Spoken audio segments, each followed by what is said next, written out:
Identify the correct elements of the ప్రధానమంత్రి Viksit Bharat Rozgar Yojana scheme.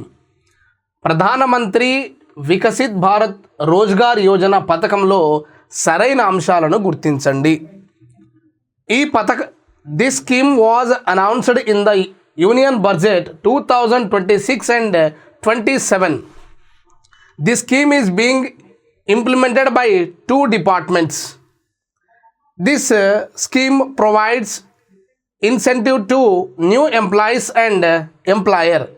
ఇచ్చినటువంటి యొక్క ప్రశ్నను వాటి యొక్క అంశాలను మనం ఆధారంగా చేసుకొని సరైన వాటిని గుర్తించాలి.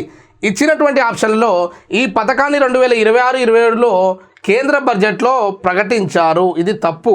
2025 సంవత్సరంలో దీన్ని అఫీషియల్గా ఇంప్లిమెంట్ చేయడం జరిగింది కాబట్టి దీని ముందు బడ్జెట్ అని విద్యార్థులు గమనించాలి. ఇది తప్పు.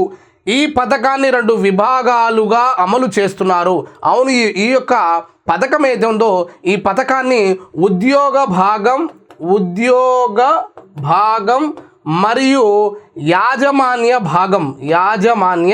భాగంగా 2 భాగాలుగా దీన్ని అమలు చేస్తున్నారు. ఈ ఆప్షన్ కరెక్టే. ఈ పథకం ద్వారా కొత్త ఉద్యోగాలు యజమానులను ప్రోత్సహిస్తున్నారు. ఈ యొక్క పథకం కింద కొత్త ఉద్యోగాలను యువతను ఉపాధి వైపు మనం మళ్లించడమే కాకుండా యజమానులుగా కూడా ప్రోత్సహించడం జరుగుతుంది కాబట్టి ఈ ఆప్షన్ కూడా కరెక్టే. So BC is right answer. Third option is the correct one.